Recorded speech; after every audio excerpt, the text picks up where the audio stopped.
Existem realmente duas grandes perguntas na biologia. Como se conseguem formas vivas novas, com estruturas novas como asas e olhos da vida já existente? Em segundo lugar, como a vida se originou na Terra? Sabemos que Darwin passou a maior parte da vida formulando uma resposta para a primeira destas duas perguntas. Charles Darwin comparou a história da vida na Terra a uma grande árvore cheia de galhos. A raiz da árvore representava a primeira célula viva e os galhos eram formas de vida novas e mais complexas que haviam evoluído com o passar do tempo deste primeiro organismo primitivo. Darwin tentava explicar como os galhos da árvore da vida se originaram. Tentava mostrar como a seleção natural podia ter modificado organismos existentes a fim de produzir a grande diversidade de vida animal e vegetal. Mas quando se chega à raiz da árvore, que representa a origem da primeira vida, a primeira célula viva, Darwin teve muito pouco a dizer. De fato, na origem das espécies, ele nem mesmo se refere à questão de como a vida podia se originar da matéria sem vida. Os únicos vislumbres que temos das opiniões de Darwin sobre o assunto aparecem numa carta que ele escreveu a um colega chamado Joseph Hooker.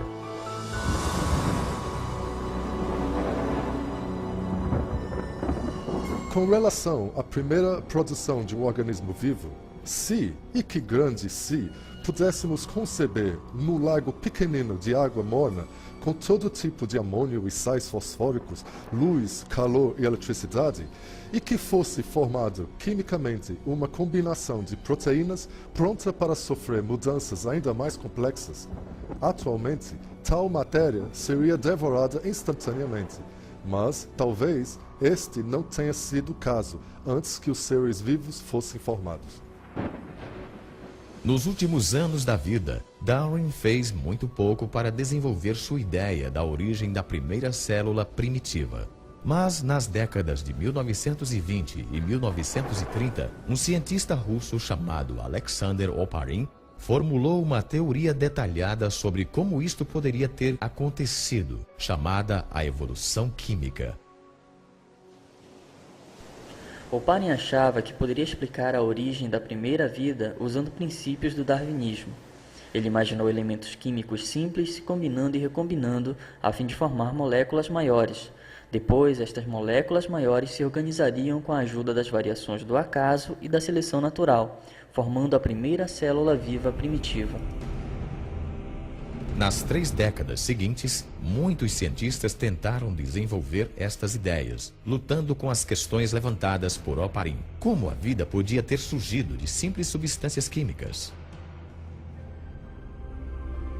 O homem achou que sabia a resposta.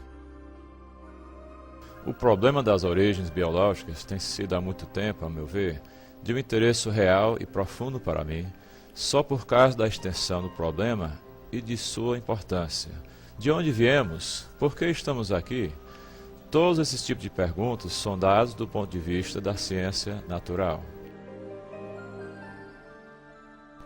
Na década de 70, Jim Kenyon foi um dos principais teóricos no mundo sobre a evolução química. Ele tentava explicar como a vida na Terra começara simplesmente através de um processo natural. Em 1969, Kenyon foi o coautor de um livro importante sobre a origem da vida. Eu e Gerd Steinman achávamos que se podíamos reunir todos os fatos da evidência empírica que havíamos acumulado desde meados até o final dos anos 60 em um argumento contínuo, ficamos muito entusiasmados com a possibilidade de explicar a origem dos elementos principais formadores da vida. Apesar do otimismo, Kenyon tinha diante de si um problema significativo. Para explicar o início da vida, ele teria, primeiramente, que explicar a origem dos elementos essenciais básicos para a construção de uma célula, as moléculas complexas chamadas proteínas. As proteínas possuem um amplo espectro de função na célula, tudo a partir das exigências estruturais em termos de armação da célula, ao citoesqueleto até as enzimas, onde realmente processam as moléculas a fim de colherem energia ou construir elementos da célula. As proteínas fazem quase tudo na célula, menos armazenar informação genética, feita por conta do DNA e RNA. Porém, as tarefas diárias, como purificar a célula, criar energia, etc., são todas por conta das proteínas. Kenyon sabia que as proteínas foram tão importantes para as primeiras células vivas quanto são para elas hoje. Reconhecia também a complexidade de sua construção. Até a década de 60, os cientistas determinaram que as células são feitas de milhares de tipos de proteínas, e a função destas moléculas se deriva da sua altamente complexa forma tridimensional. As formas de algumas proteínas permitem que elas catalisem ou disparem reações químicas, por causa do encaixe perfeito que tem com outras moléculas na célula. Ao passo que outras moléculas de proteína formam componentes estruturais que se conectam uns aos outros. As partes individuais de um motor bacteriano, como esta estrutura tipo anel, ou são feitas de uma única molécula proteica ou um aglomerado delas encaixadas de uma forma específica. Estas proteínas são feitas de unidades químicas menores chamadas aminoácidos, as quais são unidas formando longas correntes. Há um grau enorme de complexidade de arquitetura nas unidades celulares, justamente nesses aminoácidos que formam as proteínas.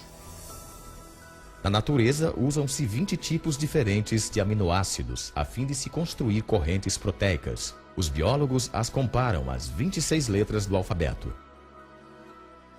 As letras podem ser organizadas num número enorme de combinações possíveis. Se as letras forem organizadas corretamente, o resultado será um texto com sentido. Porém, se não forem, o resultado será apenas uma série incoerente de letras.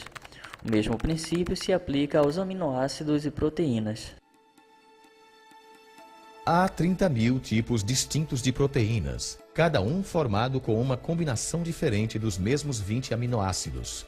Eles se formam em correntes, geralmente com centenas de unidades de comprimento. Se os aminoácidos estiverem na sequência correta, então a corrente se dobra numa proteína que funciona. As proteínas se combinam com seus aminoácidos de tal forma que os aminoácidos se fecham uns sobre os outros numa arquitetura pré-programada pela ordem dos aminoácidos. Eles se dobram numa certa estrutura e essa estrutura é capaz de realizar certa função. Assim, todas as proteínas na célula têm um certo padrão tridimensional, baseado na organização dos aminoácidos na corrente. Esta organização é crítica. Se a sequência dos aminoácidos for incorreta, forma-se uma corrente inútil, a qual, ao invés de se dobrar numa proteína, será destruída na célula. As proteínas, como o código do computador, têm que ser exatas. A função do todo depende da organização exata de cada parte. Mas o que produz a sequência exata dos aminoácidos, que faz surgir formas e funções específicas das proteínas? Nas décadas de 50 e 60, as descobertas sobre a estrutura da proteína obrigaram os biólogos a confrontarem este mistério. Dean Kenyon acreditava que podia resolvê-lo.